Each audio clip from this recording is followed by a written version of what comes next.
when we write something down, when we have an idea of something we would like to do, when we write it down, it takes it from the intangible in my mind and it makes it tangible.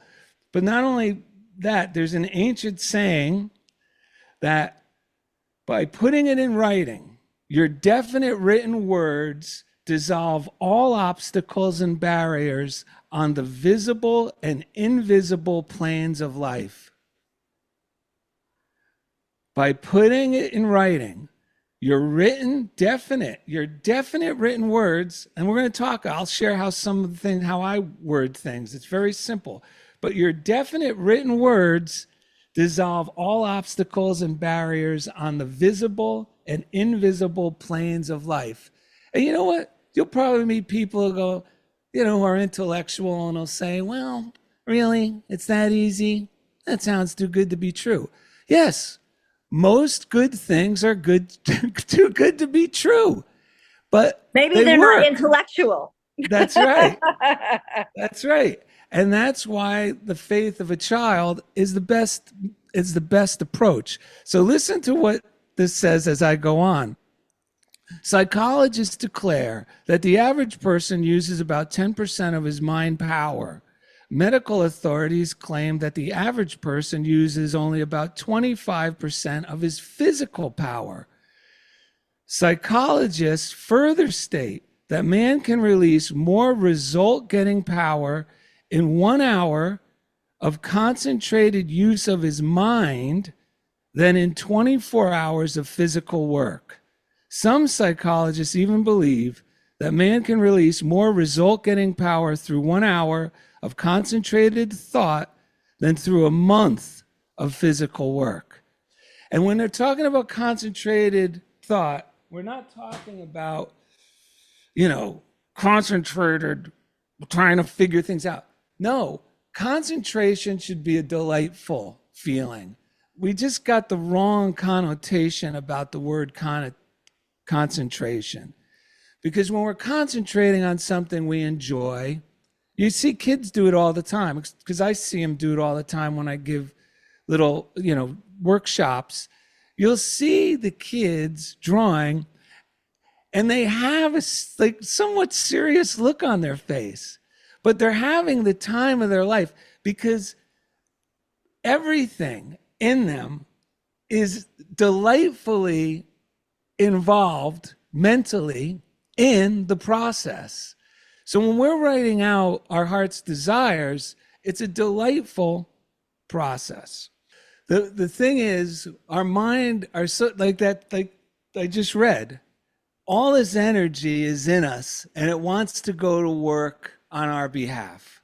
And if we don't direct it toward whatever it is that's been simmering that we would like to do, but we've been dismissing, well, then unfortunately that energy starts making us feel bad because it's not being expressed.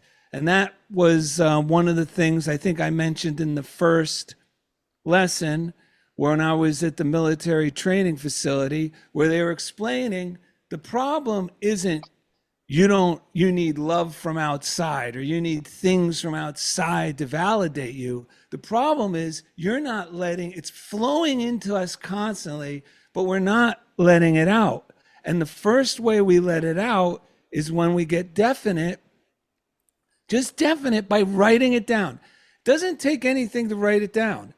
It doesn't mean I'm going to do this tomorrow, but I will tell you, once you write it down, things start happening. And if it's something big, it could be anything. Nothing is too small. Nothing is too big. But there may be things that seem very big. And these are like things that you think are going to take many months or something. It could be a year-end goal, 6-month goal, 5-year goal. Whatever that is, I am going to tell you this, which is true. Write it down and do not compromise. And when I have, like, instead of in my little, the journals we're carrying with us, when I'm doing my list of things that, like Jillian, I have an idea simmering, but I've been swatting it away and it keeps coming up, and I'm telling myself, that'll cost too much, or do we really want to do that? Well, I get like a legal pad, a cheap legal pad, because it's not intimidating. It's not a perfect little book. And I just start jotting it down.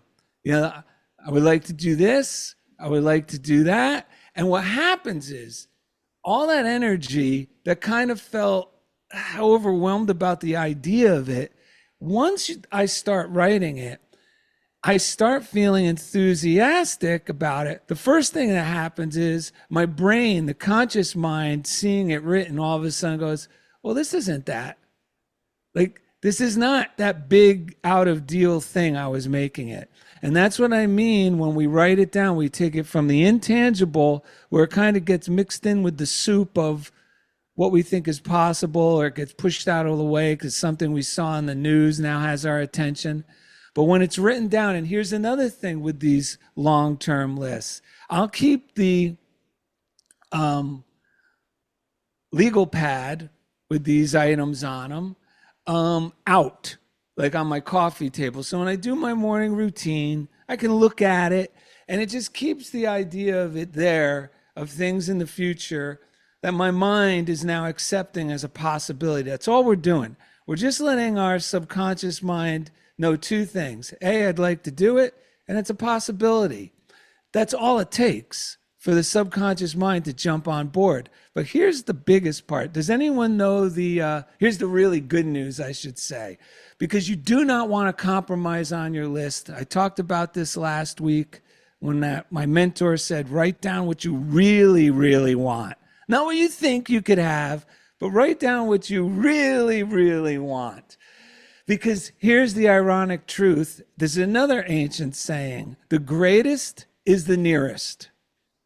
Meaning, we're the one keeping this great thing or accomplishment or goal away because we're telling ourselves it's too much, it's too big, but it's right here. And by writing it down, all we're saying is, I accept it because it's already for us, or we wouldn't have had that thought. Just like the word desire, it doesn't mean, who am I to think I should have this thing? No, desire means of the Father. It means it's planted there as something God wants to express through you, or for you to have because it's going to benefit others through your use of it. So do not compromise, and just write it down.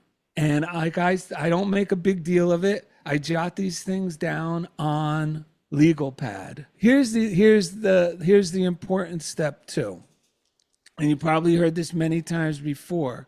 Once it's written down and it's around, you don't have to, there's many people say put them all over the house. I just keep it simple. Remember, setting the bar low sets us up for success.